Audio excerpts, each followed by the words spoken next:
In referral-based industries like real estate and lending, survival hinges on a network of external partners. When those connections fail and the network starts to go dark, the business loses its primary source of leads. The default response to this pressure is often a spray-and-pray approach. It relies on a barrage of unsolicited texts, immediate demands for a deal over a forced cup of coffee, and a persistence that treats every human interaction as a closing opportunity. These aggressive tactics damage the long-term health of the business. Prospects become overwhelmed by the pressure, bridges are burned before they are built, and marketing budgets vanish into a void of unreturned calls. This creates a paradox. A professional must generate a trackable return on investment to survive, but the act of forcing that transaction is exactly what pushes potential partners away. Solving this requires shifting from reactive pitching to a systematic approach. We map this transition on the connection expectation matrix. The goal is the top right quadrant, the specific zone where relational chemistry meets strict operational metrics. The first phase is the soft logic. Before sending a single message, you research the prospect to identify mutual friends or shared communities. You are looking for a baseline of shared context rather than a sales angle. During the initial outreach, you remove the pitch from the conversation. The objective is to secure a memorable, positive impression, establishing a person-to-person connection before any business is discussed. Following up requires deliberate pacing. Waiting days or weeks between check-ins creates a comfortable distance, preventing the interaction from triggering a prospect's natural defenses against being sold to. If the timing is wrong, accepting a no today serves your long-term interest.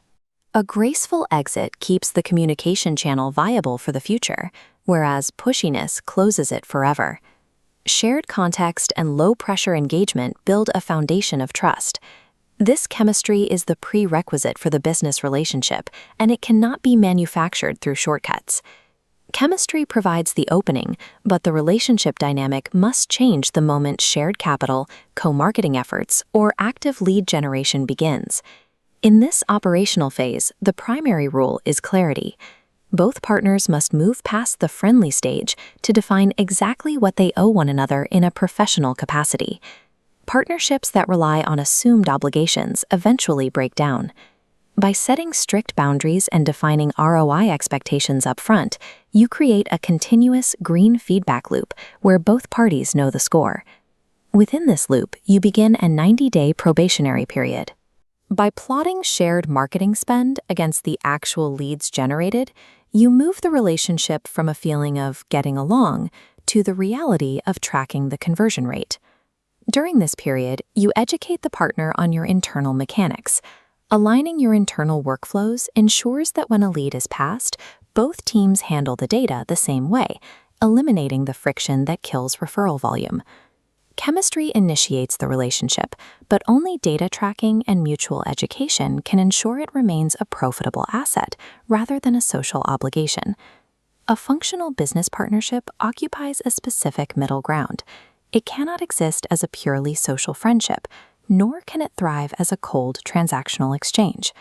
The two pillars work together. Emotional intelligence opens the door to the conversation, and financial accountability ensures the relationship produces enough value to keep that door open.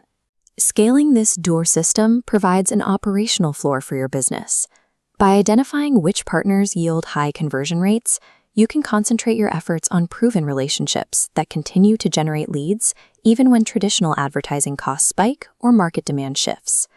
Reliable growth requires professionals to prioritize human connection at the onset, while enforcing clear operational metrics the moment work begins. Real-world business growth relies on this tension, establishing empathy to build the foundation and using data to govern the results.